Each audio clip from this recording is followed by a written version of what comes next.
ठहरो, कोई जरूरत नहीं पुलिस को मेरे दरवाजे पर बुलाने की। मगर बड़े भैया ये रवि, मैं अभी तक मरा नहीं हूं। घर की छोटी मोटी उलझने मैं खुद सुलझा सकता हूं। साहब जी ने डांटी है, अभी का अभी डांटी है। अरे छोटी मालकिन के गहने चोरी हो गए और ये लोग हम पर शक कर रहे हैं। ये लोग सोच रहे हैं कि वो गहने हम कहीं बेचा है। बाकी के रुपए कहां हैं कृष्णा?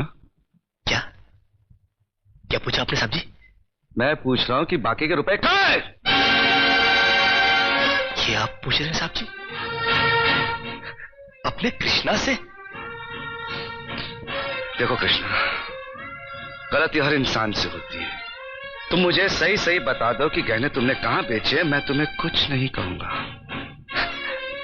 अब कहने के लिए बाकी ही क्या है साहब जी? एक छोटा सा सवाल पूछ के आपने बहुत कुछ कह दिया है साहब जी। कृष्णा, बात को आगे मत बढ़ाओ। बात आगे बढ़ चुकी है साहब जी, बात आगे बढ़ चुकी है। अब तो आप पुलिस को ही बुलाइए।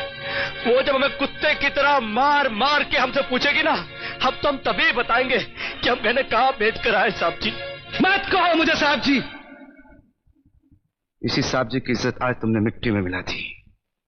क्या कुछ नहीं किया था मैंने तुम्हारे लिए, उसका मुझे तुमने ये बतला दिया।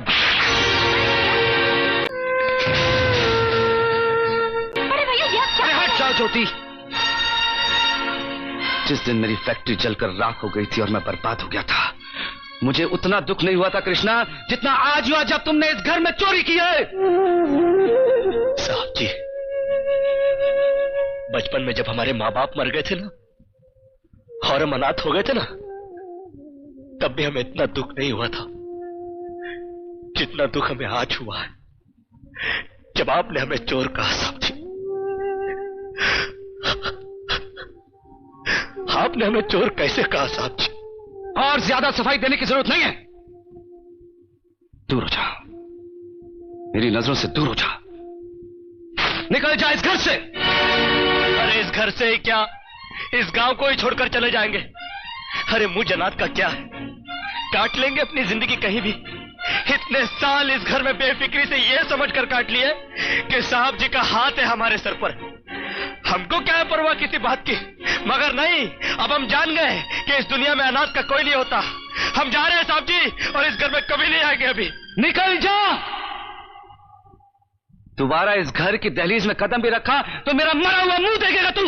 अरे नहीं नहीं नहीं, मुझ नौकर के लिए अपने दिल को दुख देने की कोई जरूरत नहीं। मैं कदम भी नहीं रखूंगा यहाँ पर, कभी नहीं आऊंगा।